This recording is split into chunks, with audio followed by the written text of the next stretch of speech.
નમસ્કાર સર. તો વડનગરમાં ક્યાં રહો છો નરસિંહભાઈ? સાહેબ ગોચીઓડ. તમારો અવાજ નહીં આવ્યો. સાહેબ ગાચીઓડ. અચ્છા અચ્છા. તો નરસિંહભાઈ શું કામ કરો છો આજકાલ? છૂટક મજૂરી. એમ તમને પીએમ ગરીબ કલ્યાણ અન્ન યોજનાનો જે લાભ મળ્યો છે એનાથી સંતોષ છે? શું શું મળે છે અને શું છે જરા વર્ણન કરશો? હા સાહેબ, એનાથી સંપૂર્ણ સંતોષ છે અમને. અમને વ્યક્તિ દીઠ 3.5 કિલો ઘઉં મળે છે અને 1.5 કિલો ચોખા મળે છે. ઘરમાં પૂરતું થઈ રહે છે બધું કે વધારે પડે છે? ના સાહેબ, થઈ રહે કમ્પ્લીટ. તો હવે અનાજનો ખર્ચો બચ્યો તે પૈસા શું કરો છો? સાહેબ અનાજનો જે ખર્ચો બચે એમાં બીજો જે ખર્ચો થતો હોય ને. આપણે પૈસા તો બચ્યા ને, પહેલા તો અનાજ ખરીદતા હતા. સાહેબ પૈસા બચ્યા, પરંતુ કંઈક દવાનો હોય, કંઈક બીજો આર્થિક હોય, બીજો આર્થિક હોય તો કંઈ લાવવાનું હોય. તમને સરકારની બીજી કોઈ યોજનાઓના પણ લાભ મળ્યા છે કે? હા સાહેબ. શું મળ્યું છે? ગરીબ કલ્યાણ યોજનામાં મને એક વખત સુથારી કામના સાધન મળેલા. એટલે સુથારી કામ કરો છો? ના સાહેબ, હું દૂધનો ધંધો કરું છું અને છૂટક મજૂરી કરું, જેવી કે લાઇટ વાળા પાસે હેલ્પરનું કામ કરું છું હું, અને બીજી કોઈ જો મજૂરી મળી રહે તો કરી લેવું છું. તમારા પરિવારમાં કોણ છે? દીકરા દીકરી? એક દીકરો છે અને એક દીકરી છે. એ લોકો ભણે છે? ભણાવો છો કે નથી ભણાવતા? હા સાહેબ, ભણાવું છું ને. हाँ, नरसिंह भाई, सरकार की ये निरंतर कोशिश है कि सामान्य मानवी को हर स्तर पर हर संभव मदद पहुंचाई जाए। सिर्फ योजनाएं ही बनाई जाए इतना ही नहीं, बल्कि वो लाभार्थी तक पहुंचे भी। मुझे संतोष है कि आपको और आपके परिवार की राशन की चिंता दूर हुई है। आप अपने बच्चों को मन लगाकर पढ़ाएं और उनकी रुचि के अनुसार आगे बढ़ने का अवसर दें। अब तो વડનગરમાં નવું રેલવે સ્ટેશન પણ બની ગયું છે. જોઈ આયા કે નહીં? જી હા સાહેબ, મુલાકાત લીધી ને. હા, કેવું બન્યું છે? રેલવે સ્ટેશન ગયા, પછી ત્યાંથી ગાડીમાં બેસીને વિસનગર ગયા. ગામવાળા ખુશ છે વડનગર સ્ટેશન જોઈને? અરે સાહેબ, કેટલી ખુશી છે કઈ ના પૂછો વાત. બયાન કરવી મુશ્કેલ છે. ચાલો, ખૂબ ખૂબ શુભકામનાઓ બધાને. ધન્યવાદ સાહેબ. વડનગર વાસીઓને મારા પ્રણામ. दिव्यांग लाभार्थी वर्षाबेन भूरिया। माननीय प्रधानमंत्री जी अब दाहोद की इस लाभार्थी से संवाद करेंगे और उनसे योजना के बारे में जानेंगे। वर्षाबेन नमस्ते. नमस्ते साहेब. वर्षाबेन, કયા ગામમાં રહો છો? દાહોદમાં કે બીજે ક્યાંય? જાળતમાં રહો છે સાહેબ. અને મૂળ ગામ ક્યાં આપણું વર્ષાબેન? મૂળ ગામ ક્યાં? ભુરિયા વર્ષાબેન મનોજભાઈ, ગામ જાલત, નાકા ફળિયામાં રહું છું. અચ્છા. પ્રધાનમંત્રી ગરીબ કલ્યાણ યોજના આ મેળવવામાં કોઈ વાર કઈ તકલીફ તો નથી પડતી કે મળી જાય છે? શું થાય છે? ના, નથી તકલીફ પડતી. દાણા ઠેકા ઉપરથી મળી જાય છે સાહેબ. દર મહિને જે સમય હોય એ સમય મળે છે કે મોડું પડે છે? હા, બે ચાર મળી જાય છે સાહેબ. બે ચાર વખત આટા મારવા પડે, ફેરા ખાવા પડે, એવું નથી થતું ને? ના ના, નથી થતું એવું. દિવ્યાંગ પરિવારો માટે, દિવ્યાંગો કે માટે ગુજરાત સરકાર પણ અનેક પ્રકારની યોજનાઓ ચલાવી રહી છે. આ ગુજરાત સરકારની જે યોજનાઓ છે એનો લાભ તમને કઈ મળે છે વર્ષાબેન? મળે છે સાહેબ. વિધવા સહાય. વિધવા સહાય મળે છે. અને દિવ્યાંગ તરીકેનું કઈ મળે છે બીજો લાભ આપને? બીજો નથી મળતો. અચ્છા, તો હું જ્યાં અધિકારીઓને કહીશ કે દિવ્યાંગજનો માટેનો કોઈ લાભ હોય અને તમારા પરિવારમાં દિવ્યાંગજનને એનો લાભ મળે, એના માટે જરૂર સરકારી અધિકારીઓ તમારો સંપર્ક કરે, એ હું જરૂર એમને કહીશ આજે. સારું. વર્ષાબેન, તમે તમારા જીવનમાં આટલી બધી મુશ્કેલીઓ આવી પણ તમે જરાય હતાશ ના થયા, નિરાશ ના થયા અને બાળકોને પણ મોટા કરી રહ્યા છો અને ખેત મજૂરીનું પણ કામમાં પણ જુટ્યા છો. સંતાનોને ભણાવો છો ખરા? સારું સાહેબ, એક જ છોકરી છે, ભણાઈ રહી છે. एम जो कोरोना काल में भी सरकार ने आप जैसे साथियों को ध्यान में रखते हुए कृषि से जुड़े काम को हर बंदिश से दूर रखा. खेत मजदूरों के लिए 60 वर्ष के बाद 3,000 रुपये की पेंशन भी आज लागू है और लाखों साथी इससे जुड़ चुके हैं. तो वर्षाबेन, आ बधा चीजों लाभ लेजो. મારા તરફથી તમને ખૂબ શુભકામનાઓ અને દાહોદવાસીઓને પણ મારા નમસ્કાર. હવે તો વર્ષો થઈ ગયા, ઘણા વર્ષો પહેલા આવતો દાહોદ, હવે દાહોદ બહુ આવવાનું થતું નથી. ખૂબ ખૂબ આભારથી સાહેબ. આવજો. राजकोट शहर से जुड़ी है गंगा स्वरूपा लाभार्थी नयनाबेन जोशी. माननीय प्रधानमंत्री जी नयनाबेन से बातचीत करेंगे, संवाद करेंगे. નયનાબેન નમસ્તે. નમસ્તે સર. નયનાબેન, શું કરો છો આપ? હું સરકારી સ્કૂલમાં સફાઈ કામમાં છું સર. અચ્છા અચ્છા. આ પ્રધાનમંત્રી ગરીબ કલ્યાણ અન્ન યોજના, એનાથી શું લાભ થઈ રહ્યો છે પરિવારમાં? ઘણો લાભ મળી ગયેલો છે. હા, હા હા. અમારે છોકરા ખાઈને પેટ ભરીને ખાય છે, પેટ ઠરે છે અમારું સાહેબ. બહુ સરસ તમે કર્યું છે, બધી રીતે સારું અમને છે સાહેબ. નયનાબેન, આ યોજના શરૂ થઈ એનો લાભ લેવા માટે તમને કઈ આમ વખો પડ્યા, તકલીફ પડી? સીધે સીધું મળ્યું કે વચ્ચે કઈ આમ કોઈ વચેટિયા બધો કઈ આડું તેડું કર્યું, એવું તો કઈ થયું નથી ને? નહીં, કાંઈ નથી. આ કોરોના હતો ત્યાં સુધી અમને બહુ તકલીફ પડી હતી. અમને મારા ઘરના ગુજરી ગયા તો તમે વિચારતા હતા કે અમે અનાજ ક્યાંથી કાઢીએ, તો તમે અમને આટલા પેટમાં પૂરું પાડ્યું તો અમે એટલે રાજી થઈ ગયા. છોકરા પેટ ઠરીને ખાય છે સાહેબ, તો અમને કોઈ જાતની વાંધો આવે એમ નથી. તમે અમને આટલો ટેકો દીધો અને અમને એટલો ટેકો દેતા રહેજો સાહેબ. તો તમને સંતોષ છે? મને બહુ જ સંતોષ છે. અમારા ઘરના બધા રાજી થઈ ગયા છે કે બહુ સરસ મજા આવે છે જમવાનું, સરસ સ્વાદવાળું જમવાનું આવે છે એમ. તમારા જેવી બધી માતાઓ બહેનોના આશીર્વાદ મળે તો અમે વધારે સારું કામ કરીએ, સારું પણ કરીએ અને સાચું પણ કરીએ. સાચું સર. અમારો આ જ પ્રયત્ન છે કે તમને બધાને આ યોજનાઓનો કોઈ પણ ભેદભાવ વગર લાભ મળે અને કોઈ ઓળખાણની જરૂર નહીં. નિયમથી, કાયદાથી બધાને બધો લાભ મળે, એ જ આપણો સરકારનો પ્રયાસ છે. અને મારો તો અધિકારીઓને પણ આગ્રહ હોય છે કે ભાઈ સામે ચાલીને ગરીબને તકલીફ હોય તો સામે ચાલીને જઈને એમની મુશ્કેલી દૂર કરવી જોઈએ. અને ગુજરાતમાં તો આપણા અધિકારીઓને પણ હવે આની આદત પડી ગઈ છે, એટલે સામે ચાલીને ચિંતા કરતા હોય છે. ચાલો નયનાબેન, તબિયત સાચવજો અને બાળકોને ભણાવજો. અને ખૂબ બધા રાજકોટ વાસીઓનો ખૂબ ખૂબ પ્રણામ કરું છું, કારણ કે હું પહેલી વાર MLA બન્યો તો તમે બધા રાજકોટના લોકોએ મને MLA બનાવ્યો હતો.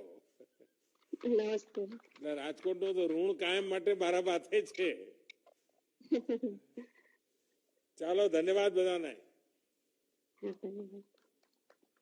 आदिवासी क्षेत्र तापी के गढ़ से जुड़े हैं चौधरी जितेंद्र भाई नरसिंह भाई. माननीय प्रधानमंत्री जी जितेंद्र भाई से संवाद करेंगे. जितेंद्र भाई नमस्ते. नमस्ते साहेब. जितेंद्र भाई. हाँ जी नमस्ते. बस મજામાં સાહેબ. ક્યાંથી બોલો છો અત્યારે, ક્યાં છો? હું ગામ ગળદ, ડોલવણ તાલુકો અને જિલ્લો તાપીથી બોલું સાહેબ. એટલે તાપી જિલ્લામાં કાર્યક્રમ ચાલે છે આજે? હા, તાપી જિલ્લામાં. હા, તમારા તાપી જિલ્લામાં તો કલેક્ટર કચેરી બી બહુ શાનદાર છે, એકદમ જબરજસ્ત સાહેબ. હા. જીતેન્દ્રજી. હા બોલો સાહેબ. મને એમ કહેવામાં આવ્યું કે તમને આ યોજનાની ખબર જ નહોતી અને તમે કઈ એનો લાભ જ નહોતા લેતા, એવું કેમ થયું? ના ના સાહેબ, લાભ મળે છે ને. હવે મળે છે લાભ? હા મળે મળે. પહેલેથી મળે છે કે વચ્ચે ભાઈ પહેલે બહુ મોડેથી ખબર પડી શું થયું હતું? ના ના મળે છે સાહેબ. હા. હમ. અને તમે શું ખેતી કરો છો? આ ખેતી અને પશુપાલનનો ધંધો કરું. એમ પશુપાલનમાં કેટલા પશુ છે આપણે ત્યાં? મારે 3 ભેંસો છે અને 1 ગાય છે. અચ્છા. અને દૂધ ક્યાં ભરો છો? દૂધ ડેરીમાં. ડેરીમાં. ગામમાં દૂધ ડેરી છે. હા. અત્યારે શું ભાવ મળે છે દૂધનો ગુજરાતમાં? એ અમારા ભેંસના દૂધનો ભાવ 50 થી ઉપરનો છે સાહેબ. હા. અને ગાયનો? ગાયનો 30 થી ઉપર મળે છે. અચ્છા. ફેટ પ્રમાણે એટલે એ તો દર મહિને અલગ અલગ હોય સાહેબ. અને ખેતીમાં શું કરો છો? હું ડાંગર વાવ્યું છે હમણાં હા. અને તુવેર બનાવું અને એના પછી ડાંગર કાઢીને છે ને આપણે ભીંડા પણ બનાવું છું સાહેબ. એમ. ઓહો. હા. હમ. જીતેન્દ્રજી, આપણે પીએમ કિસાન યોજનાના જે 2,000 રૂપિયા આપણે મોકલીએ છીએ એ રકમ મળી જાય છે? એ સાહેબ અમારા ટાઈમસર અને અમારા ખાતામાં સીધા જમા થઈ જાય છે. એટલા જ નહીં પણ અમારું નિરાધાર વૃદ્ધ પેન્શન પણ અમને મળે છે સાહેબ. અરે વાહ. અને હા. માતાઓને વિધવા પેન્શન પણ અમારા ટાઈમસર પોતપોતાના ખાતામાં જમા થઈ જાય છે સાહેબ. પણ જીતેન્દ્રભાઈ, આ તમારા હા. ગામના બાકી ખેડૂતોને પણ 2,000 રૂપિયા એમના ખાતામાં જમા થઈ જાય છે બરાબર? આ બધાના થઈ જાય સાહેબ. હા. વચમાં કોઈ વચ્ચે દખલ નથી કરતું ને? કોઈ કટકી કંપની નથી ના, આવતી ના, વચમાં? ના કોઈ કમ્પ્લેન નહીં. બિલકુલ ઈમાનદારીથી પહોંચી જાય છે. આ પહોંચી જાય. કારણ કે આપણા દેશના એક પ્રધાનમંત્રીએ કહ્યું હતું કે દિલ્હીથી રૂપિયો નીકળે તો ગામડામાં પહોંચતા પહોંચતા 15 પૈસા થઈ જાય છે. હા એવું આપણે તો કહેતા હતા રૂપિયો પણ દિલ્હીથી નીકળે તો રૂપિયો આખો મળે છે કે હા મળી જાય છે. 2,000 રૂપિયા મોકલો, 2,000 રૂપિયા પૂરા મળે છે? કઈ ઘસારો પડે છે? હા પૂરેપૂરા. તમારા જેવા પૂરેપૂરા. બાહોશ, નીડર, હોશિયાર અને દેશનું આવું જબરજસ્ત નેતૃત્વ સંભાળવા વાળા કોઈ નેતા હોય તો શું બીજા એમાં દખલગીરી કરી શકે સાહેબ? તમારા બધા આદિવાસી ભાઈઓના આશીર્વાદ છે. હા અમારા બધા આદિવાસી ભાઈઓ તમને ખૂબ ખૂબ આશીર્વાદ આપે છે અને બીજી વખત પણ આપણી સરકાર બને એવા અમારા ગરીબ આદિવાસીઓ તરફથી આપને આશીર્વાદ સૌ આપે છે. આદિવાસી સમાજના બધા ભાઈઓને ઉમરગામથી અંબાજી સુધી બધાને મારા प्रणाम। देखिए जितेंद्र भाई, किसानों की आय बढ़ाना आज सरकार की प्राथमिकता है। विशेष रूप से छोटे किसानों को आज हर संभव सहायता दी जा रही है। पीएम किसान सम्मान निधि हो या फिर एफपीओस के माध्यम से छोटे किसानों को संगठित करने का काम ये बहुत काम आ रहा है। यही नहीं, आज अगर गुजरात के छोटे किसानों के फल सब्जी देश के दूसरे बाजारों तक सुरक्षित और तेजी से पहुंच पा रही है तो इसमें किसान रेल का भी बहुत बड़ा योगदान है। तो आप लोग इसका फायदा उठाइए। અને જીતેન્દ્રભાઈ, તમને બધાને ખૂબ ખૂબ શુભકામનાઓ મારી। ધન્યવાદ। ગાંધીનગરના જાસપુરમાં ઉપસ્થિત છે દિવ્યાંગ લાભાર્થી દિલીપભાઈ સુવડિયા। માનનીય પ્રધાનમંત્રી શ્રી દિલીપભાઈ સાથે સંવાદ કરશે। દિલીપભાઈ નમસ્તે। નમસ્કાર સાહેબ। દિલીપભાઈ, કહો જરા, તમારા વિશે સાંભળવું છે મારે। મારું ગામ સુવાડિયા દિલીપ કુમાર અમૃતલાલ, જાસપુર ગામ, ગાંધીનગર જિલ્લો। શું કરો છો? સલૂનનું કામ, એમ? બાણંદ કામ। ત્યાં ગામમાં જ છે સલૂન કે ગાંધીનગર બનાવ્યું છે? ના ના, ગામમાં જ સાહેબ, ગામમાં જ છે। ગામડામાં। તો તમે દિવ્યાંગ છો? ના, અપંગ છું, 60%। હા, 60%। શું એટલે બચપણથી છે કે પછી કઈ એક્સિડન્ટ થયો હતો? પોલિયો પોલિયો થયો હતો? લખવાથી। કોરોના વખતે આપણા ગામમાં તમે બધા તો સલામત રહ્યા છો કે નહીં? સરસ સરસ। હે? હા, સલામત રહ્યા। હા। દિલીપભાઈ, તમારું તો કામ એવું છે કે કોઈને પણ જરા આમ ઠાઠવાટ કરવો તમારે ત્યાં જ આવવું પડે। બરોબર છે। પરંતુ ગયા કોરોનાના કારણે લોકો આવવાની હિંમત જ નહીં કરતા હોય। કોરોના કાળમાંથી સાહેબ 2 વર્ષથી તો તકલીફ જ જાય। હા, પણ હવે બરાબર ચાલે છે? અનાજ મળ્યું એના કારણે મદદ મળી છે? અનાજ બરાબર પૂરું મળે સાહેબ, કમ્પ્લીટ. અને તમારું તો કામ એવું છે કે તમે દૂરથી કરી જ ના શકો, તમારે એની પાસે જવું જ પડે. એનાથી લોકો ભયભીત હાલથી ચાલુ જ છે, લોકો થોડા ગભરાય. પણ તમે બરાબર માસ્ક વગેરે પહેરીને બધું કરો છો ને સેવા? માસ્ક ને બધું સેનેટાઈઝ બધું કમ્પ્લીટ છે. વાહ વાહ વાહ. હા. જે અન્ન યોજના જે છે એ મેળવવામાં તમને કોઈ તકલીફ પડી કે સરળતાથી બધું મળી રહ્યું છે? ના સરસ સાહેબ, બધું કમ્પ્લીટ જ મળી જાય. કોઈ તકલીફ નથી પડતી? ના કોઈ જ નહીં. હો, બાળકો શું કરે છે? બાળકો એક અમારું સલૂન નું કામ કરે ને એક હજુ ભણે છે. ભણે છે? તો મોટા છોકરાને ભણાવ્યો નહીં તમે? ભણે છે સાહેબ, હું વિકલાંગ છું એટલે બીજું મારે જોવે ને થોડું સહકાર. હા, તમને મદદમાં જોઈએ. કેમ? हाँ। चलो दिलीप भाई, 100 वर्ष के इस सबसे बड़ी विपत्ति ने सभी को प्रभावित किया है। 100 साल में कभी ऐसी आपदा नहीं आई। हमारे कामकाज के तौर तरीकों को भी बहुत प्रभावित किया है। ये जो वायरस है उसने नए नए तौर तरीके अपनाए, बहुरूपीय जैसा है। आप एक करो तो वो दूसरा रंग करता है और सबको अनेक मुसीबतों में डाला हुआ है। हमें भी ये कोशिश करनी चाहिए कि अपना हर काम, हर सुरक्षा के हर कायदे का ध्यान में रखते हुए, हर चीज का पालन करते हुए करना चाहिए, ताकि हम भी बच पाए और भी बच पाए। मेरी आप सबको, गांधीनगर वासियों को, दिलीप भाई आपको बहुत बहुत शुभकामनाएं। धन्यवाद। धन्यवाद साहब। हाँ, नमस्कार। आज देश के अंत्योदय, गरीब, पिछड़े वर्ग, ग्रामीण क्षेत्र, किसान, महिला शक्ति, हर तबके का सशक्तिकरण हुआ है। जन जन को आरोग्य सुरक्षा कवच प्रदान करती विश्व की सबसे बड़ी प्रधानमंत्री जन आरोग्य सुरक्षा योजना हो या गरीबों के घर में मुफ्त राशन पहुंचाने की प्रधानमंत्री गरीब कल्याण अन्न योजना, आज देश का हर एक व्यक्ति गरीब सामान्य जन लाभान्वित है। आत्मनिर्भर भारत का यह ध्येय साकार हुआ है देश के जननायक प्रधानमंत्री श्री नरेंद्र भाई मोदी के दृष्टिवंत नेतृत्व में। आइए जननायक प्रधानमंत्री श्री नरेंद्र भाई मोदी जी को अनुरोध करते हैं कि आप हम सबका मार्गदर्शन करें।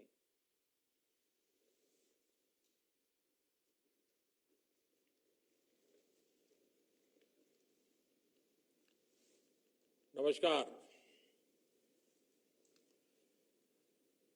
गुजरात के मुख्यमंत्री श्री विजय रूपाणी जी, उप मुख्यमंत्री श्री नितिन भाई पटेल, संसद में मेरे साथी और गुजरात भाजपा के अध्यक्ष श्रीमान CR पाटिल जी, PM गरीब कल्याण अन्न योजना के सभी लाभार्थी भाइयों और बहनों, बीते वर्षों में गुजरात ने विकास और विश्वास का जो अनवरत सिलसिला शुरू किया, वो राज्य को नई ऊंचाई पर ले जा रहा है।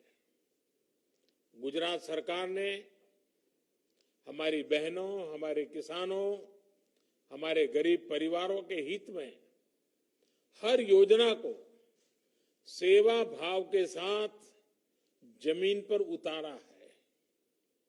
आज गुजरात के लाखों परिवारों को PM गरीब कल्याण अन्न योजना के तहत एक साथ मुफ्त राशन वितरित किया जा रहा है। ये मुफ्त राशन वैश्विक महामारी के इस समय में गरीब की चिंता का काम करता है, उनका विश्वास बढ़ाता है। ये योजना आज से प्रारंभ नहीं हो रही है, योजना तो पिछले 1 साल से करीब करीब चल रही है, ताकि इस देश का कोई गरीब भूखा न सो जाए। मेरे प्यारे भाइयों बहनों, गरीब के मन में भी इसके कारण विश्वास पैदा हुआ है। ये विश्वास इसलिए आया है क्योंकि उनको लगता है कि चुनौती चाहे कितनी भी बड़ी हो, देश उनके साथ है। थोड़ी देर पहले मुझे कुछ लाभार्थियों के साथ बातचीत करने का अवसर मिला। उस चर्चा में मैंने अनुभव भी किया कि एक नया आत्मविश्वास उनके अंदर भरा हुआ है। साथियों, आजादी के बाद से ही करीब करीब हर सरकार ने गरीबों को सस्ता भोजन देने की बात कही थी। सस्ते राशन की योजनाओं का दायरा और बजट साल दर साल बढ़ता गया, लेकिन उसका जो प्रभाव होना चाहिए था वो सीमित ही रहा। देश के खाद्य भंडार बढ़ते गए, लेकिन भूखमरी और कुपोषण में उस अनुपात में कमी नहीं आ पाई। इसका एक बड़ा कारण था कि प्रभावी डिलीवरी सिस्टम का न होना, और कुछ बीमारियां भी आ गई व्यवस्थाओं में, कुछ कटकी कंपनी भी आ गई, स्वार्थी तत्व भी घुस गए। इस स्थिति को बदलने के लिए साल 2014 के बाद नए सिरे से काम शुरू किया गया। नई टेक्नोलॉजी को इस परिवर्तन का माध्यम बनाया गया। करोड़ों फर्जी लाभार्थियों को सिस्टम से हटाया, राशन कार्ड को आधार से लिंक किया और सरकारी राशन की दुकानों में डिजिटल टेक्नोलॉजी को प्रोत्साहित किया गया। आज परिणाम हमारे सामने हैं। भाइयों और बहनों, 100 साल की सबसे बड़ी विपत्ति सिर्फ भारत पर नहीं, पूरी दुनिया पर आई है, पूरी मानव जात पर आई है। आजीविका पर संकट आया, कोरोना लॉकडाउन के कारण काम धंधे बंद करने पड़े, लेकिन देश ने अपने नागरिकों को भूखा नहीं सोने दिया। दुर्भाग्य से दुनिया के कई देशों के लोगों पर आज संक्रमण के साथ साथ भूखमरी का भी भीषण संकट आ गया है। लेकिन भारत ने संक्रमण की आहट के पहले दिन से ही इस संकट को पहचाना और इस पर काम किया। इसलिए आज दुनिया भर में प्रधानमंत्री गरीब कल्याण अन्न योजना की प्रशंसा हो रही है। बड़े बड़े एक्सपर्ट इस बात की तारीफ कर रहे हैं कि भारत अपने 80 करोड़ से अधिक लोगों को इस महामारी के दौरान मुफ्त अनाज उपलब्ध करा रहा है। इस पर 2 लाख करोड़ रुपए से अधिक यह देश खर्च कर रहा है। मकसद एक ही है, कोई भारत का मेरा भाई बहन, मेरा कोई भारतवासी भूखा न रहे। आज 2 रुपये किलो गेहूं, 3 रुपये किलो चावल के कोटे के अतिरिक्त हर लाभार्थी को 5 किलो गेहूं और चावल मुफ्त दिया जा रहा है। यानी इस योजना से पहले की तुलना में राशन कार्ड धारकों को लगभग डबल मात्रा में राशन उपलब्ध कराया जा रहा है। ये योजना दिवाली तक चलने वाली है। दिवाली तक किसी गरीब को पेट भरने के लिए अपनी जेब से पैसा नहीं निकालना पड़ेगा। गुजरात में भी लगभग 3.5 करोड़ लाभार्थियों को मुफ्त राशन का लाभ आज मिल रहा है। मैं गुजरात सरकार की इस बात के लिए भी प्रशंसा करूंगा कि उसने देश के दूसरे हिस्सों से अपने यहां काम करने वाले श्रमिकों को भी प्राथमिकता दी। कोरोना लॉकडाउन के कारण प्रभावित हुए लाखों श्रमिकों को इस योजना का लाभ मिला है। इसमें बहुत सारे ऐसे साथी थे जिनके पास या तो राशन कार्ड था ही नहीं या फिर उनका राशन कार्ड दूसरे राज्यों का था। गुजरात उन राज्यों में है जिसने सबसे पहले one nation one ration card की योजना को लागू किया। One nation one ration card का लाभ गुजरात के लाखों श्रमिक साथियों को हो रहा है। भाई और बहनों, एक दौर था जब देश में विकास की बात केवल बड़े शहरों तक ही सीमित होती थी। वहां भी विकास का मतलब बस इतना ही होता था कि खास खास इलाकों में बड़े बड़े फ्लाईओवर्स बन जाएं, सड़कें बन जाएं, मेट्रो बन जाए, यानी गांवों कस्बों से दूर और हमारे घर के बाहर जो काम होता था, जिसका सामान्य मानवी से लेना देना नहीं था, उसे विकास माना गया। बीते वर्षों में देश ने इस सोच को बदला है। आज देश दोनों दिशाओं में काम करना, दो पटरी पर चलना चाहता है। देश को नए इंफ्रास्ट्रक्चर की भी जरूरत है। इंफ्रास्ट्रक्चर पर भी लाखों करोड़ों खर्च हो रहा है, उससे लोगों को रोजगार भी मिल रहा है, लेकिन साथ ही सामान्य मानवी के जीवन की गुणवत्ता सुधारने के लिए, ईज ऑफ लिविंग के लिए नए मानदंड भी स्थापित कर रहे हैं। गरीब के सशक्तिकरण को आज सर्वोच्च प्राथमिकता दी जा रही है। जब 2 करोड़ गरीब परिवारों को घर दिए जाते हैं तो इसका मतलब होता है कि वो अब सर्दी, गर्मी, बारिश के डर से मुक्त होकर जी पाएगा।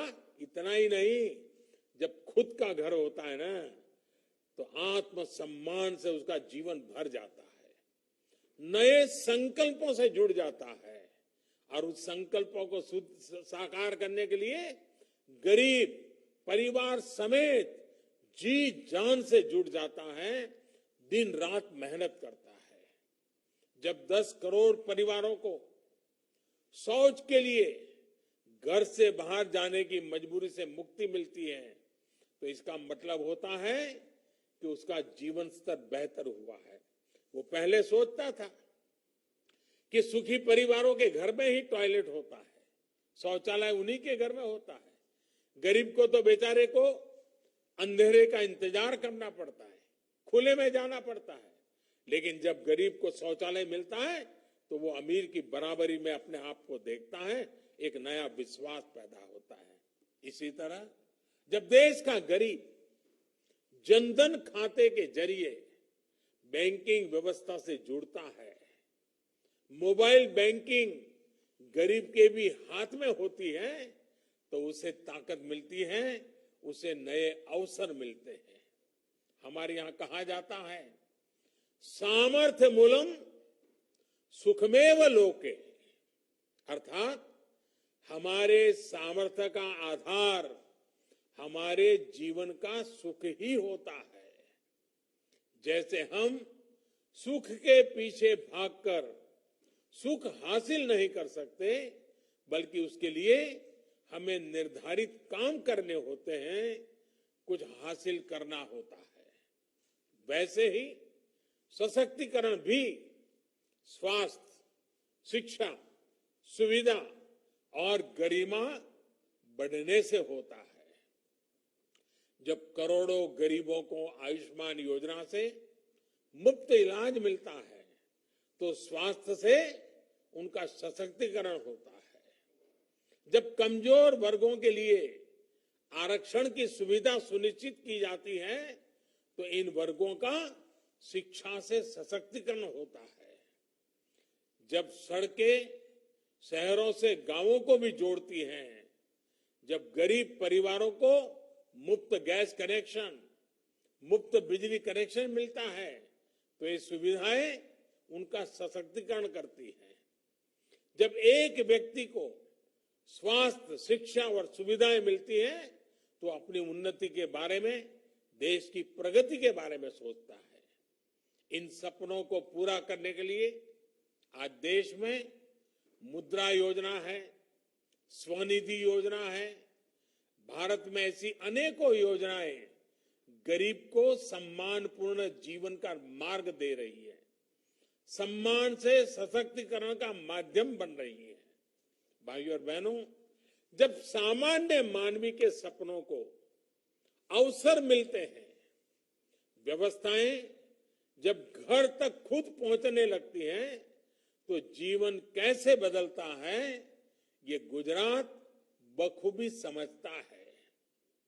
कभी गुजरात के एक बड़े हिस्से में लोगों को, माताओं बहनों को पानी जैसी जरूरत के लिए कई कई किलोमीटर पैदल जाना पड़ता था। हमारी सभी माताएं बहनें साक्षी हैं। ये राजकोट में तो पानी के लिए ट्रेन भेजनी पड़ती थी। राजकोट में तो पानी लेना है तो घर के बाहर गड्ढा खोद करके नीचे पाइप में से पानी एक एक कटोरी लेकर के बाल्टी भरनी पड़ती थी। लेकिन आज सरदार सरोवर बांध से, सौनी योजना से, नहरों के नेटवर्क से उस कच्छ में भी मां नर्मदा का पानी पहुंच रहा है जहां कोई सोचता भी नहीं था। और हमारे यहां तो कहा जाता था कि मां नर्मदा का स्मरण मात्र से पुण्य मिलता है। आज तो स्वयं मां नर्मदा गुजरात के गांव गांव जाती है, स्वयं मां नर्मदा घर घर जाती है, स्वयं मां नर्मदा आपके द्वार आकर के आपको आशीर्वाद देती है। इन्हीं प्रयासों का परिणाम है कि आज गुजरात 100% नल से जल उपलब्ध कराने के लक्ष्य में अब ज्यादा दूर नहीं है। यही गति आम जन के जीवन में, यही बदलाव अब धीरे धीरे पूरा देश महसूस कर रहा है। आजादी के दशकों बाद भी देश में सिर्फ 3 करोड़ ग्रामीण परिवार पानी के नल की सुविधा से जुड़े हुए थे, जिनको नल से जल मिलता था। लेकिन आज जल जीवन अभियान के तहत देश भर में सिर्फ 2 साल के भीतर 4.5 करोड़ से अधिक परिवारों को पाइप के पानी से जोड़ा जा चुका है। और इसीलिए मेरी माताएं बहनें मुझे भरपूर आशीर्वाद देती रहती हैं। भाइयों और बहनों, डबल इंजन की सरकार के लाभ भी गुजरात लगातार देख रहा है। आज सरदार सरोवर बांध से विकास की नई धारा ही नहीं बह रही, बल्कि स्टैच्यू ऑफ यूनिटी के रूप में विश्व के सबसे बड़े आकर्षण में से एक आज गुजरात में है। कच्छ में स्थापित हो रहा रिन्यूएबल एनर्जी पार्क गुजरात को पूरे विश्व के रिन्यूएबल एनर्जी मैप से स्थापित करने वाला है। गुजरात में रेल और हवाई कनेक्टिविटी के आधुनिक और भव्य इंफ्रास्ट्रक्चर प्रोजेक्ट बन रहे हैं। गुजरात के अहमदाबाद और सूरत जैसे शहरों में मेट्रो कनेक्टिविटी का विस्तार तेजी से हो रहा है। हेल्थ केयर और मेडिकल एजुकेशन में भी गुजरात में प्रशंसनीय काम हो रहा है। गुजरात में तैयार हुए बेहतर मेडिकल इंफ्रास्ट्रक्चर ने 100 साल की सबसे बड़ी मेडिकल इमरजेंसी को हैंडल करने में बड़ी भूमिका निभाई है। साथियों, गुजरात सहित पूरे देश में ऐसे अनेक काम हैं जिनके कारण आज हर देशवासी का, हर क्षेत्र का आत्मविश्वास बढ़ रहा है। और ये आत्मविश्वास ही है जो हर चुनौती से पार पाने का, हर सपने को पाने का एक बहुत बड़ा सूत्र है। अभी ताजा उदाहरण है, ओलंपिक्स में हमारे खिलाड़ियों का प्रदर्शन। इस बार ओलंपिक्स में भारत के अब तक के सबसे अधिक खिलाड़ियों ने क्वालिफाई किया है। याद रहे, ये 100 साल की सबसे बड़ी आपदा से जूझते हुए हमने किया है। कई तो ऐसे खेल हैं जिनमें हमने पहली बार क्वालिफाई किया है। सिर्फ क्वालिफाई नहीं किया, बल्कि कड़ी टक्कर भी दे रहे हैं। हमारे खिलाड़ी हर खेल में सर्वश्रेष्ठ प्रदर्शन कर रहे हैं। इस ओलंपिक में नए भारत का बुलंद आत्मविश्वास हर गेम में दिख रहा है। ओलंपिक्स में उतरे हमारे खिलाड़ी अपने से बेहतर रैंकिंग के खिलाड़ियों को, उनकी टीमों को चुनौती दे रहे हैं। भारतीय खिलाड़ियों का जोश, जुनून और जज्बा आज सर्वोच्च स्तर पर है। ये आत्मविश्वास तब आता है जब सही टैलेंट की पहचान होती है, उसको प्रोत्साहन मिलता है। ये आत्मविश्वास तब आता है जब व्यवस्थाएं बदलती हैं, ट्रांसपेरेंट होती है। ये नया आत्मविश्वास न्यू इंडिया की पहचान बन रहा है। ये आत्मविश्वास आज देश के कोने कोने में, हर छोटे छोटे बड़े बड़े गांव, कस्बे, गरीब मध्यम वर्ग के युवा, भारत के हर कोने में ये विश्वास आ रहा है। साथियों, इसी आत्मविश्वास को हमें कोरोना से लड़ाई में और अपने टीकाकरण अभियान में भी जारी रखना है। वैश्विक महामारी के इस माहौल में हमें अपनी सतर्कता लगातार बनाए रखनी है। देश आज 50 करोड़ टीकाकरण की तरफ तेजी से बढ़ रहा है, तो गुजरात भी 3.5 करोड़ वैक्सीन डोजेस को उसके पड़ाव के पास पहुंच रहा है। हमें टीका भी लगवाना है, मास्क भी पहनना है और जितना संभव हो उतना भीड़ का हिस्सा बनने से बचना है। हम दुनिया में देख रहे हैं, जहां मास्क हटाए भी गए थे, वहां फिर से मास्क लगाने का आग्रह किया जाने लगा है। सावधानी और सुरक्षा के साथ हमें आगे बढ़ना है। साथियों, आज जब हम प्रधानमंत्री गरीब कल्याण अन्न योजना पर इतना बड़ा कार्यक्रम कर रहे हैं, तो मैं एक और संकल्प देशवासियों को दिलाना चाहता हूं। ये संकल्प है राष्ट्र निर्माण की नई प्रेरणा जगाने का। आजादी के 75 वर्ष पर, आजादी के अमृत महोत्सव में ये पवित्र संकल्प लेना है। इन संकल्पों में, इस अभियान में गरीब, अमीर, महिला, पुरुष, दलित, वंचित सबकी बराबर हिस्सेदारी है। गुजरात आने वाले वर्षों में अपने सभी संकल्प सिद्ध करे, विश्व में अपनी गौरवमयी पहचान को और मजबूत करे। इसी कामना के साथ मैं आप सबको बहुत बहुत शुभकामनाएं देता हूं। एक बार फिर अन्न योजना के सभी लाभार्थियों को बहुत बहुत शुभकामनाएं। आप सबका बहुत बहुत धन्यवाद।